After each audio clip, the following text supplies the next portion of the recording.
గతంలో తమిళనాడు ప్రభుత్వము కోర్టుకు వెళ్ళింది. దేనికోసం? అక్కడ బిల్లులు పెండింగ్లో ఉన్నాయి. రవి అనే గవర్నరు ఆయన దగ్గర సంవత్సరాల తరబడి బిల్లులు పెండింగ్లో పెట్టుకుంటున్నాడు. ప్రభుత్వం ఆమోదించి పంపినటువంటి బిల్లులని ఆమోదించడమా, ఒకవేళ అందులో తప్పు ఉంటే తిరస్కరించడమా, లేదు న్యాయ సలహాకు పంపించాలంటే న్యాయ సలహాకైనా పంపించాలి. ఏదో ఒక నిర్ణయం తీసుకోవాలి. ఈ నిర్ణయం సంవత్సరాల తరబడి ఎందుకు అవుతుందని కోర్టుకు వెళ్తే సుప్రీంకోర్టు చాలా తీవ్రమైన వ్యాఖ్యలు చేసింది. గవర్నర్ అయినా రాష్ట్రపతి అయినా మీ దగ్గర బిల్లులు ఇన్ని నెలల పాటు సంవత్సరాల పాటు పెండింగ్లో ఉండకూడదు, 3 నెలల్లోపుగా నిర్ణయం తీసుకోవాలి అని చెప్తే పెద్ద ఎత్తున దుమారం. ఇప్పుడు మొన్నటిదాకా ఆయన ఉపరాష్ట్రపతిగా పనిచేసిన జగదీప్ ధన్కర్ వీళ్ళంతా కూడా నిరసన వ్యక్తం చేశారు.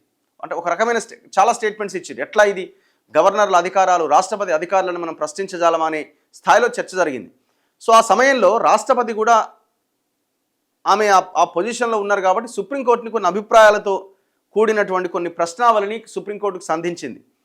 దాని మీద 5 సభ్యుల రాజ్యాంగ ధర్మాసనం విచారిస్తున్నది. ఆ విచారించే క్రమంలో అన్ని రాష్ట్రాలకి ఆదేశాలు ఇచ్చింది, మీ యొక్క అభిప్రాయాన్ని చెప్పండి అని. సో ఇట్లా ఒక్కొక్క రాష్ట్రం ఒక్కొక్క అభిప్రాయాన్ని చెప్పుకుంటూ వస్తున్నది. బీజేపీ పాలిత ప్రాంతాల అభిప్రాయం ఒక రకంగా ఉన్నది, బీజేపీ పరిపాలించని ప్రాంతాల్లో ఇండియా కూటమి వాళ్ళ అభిప్రాయం ఇంకొక రకంగా ఉన్నది. సో మన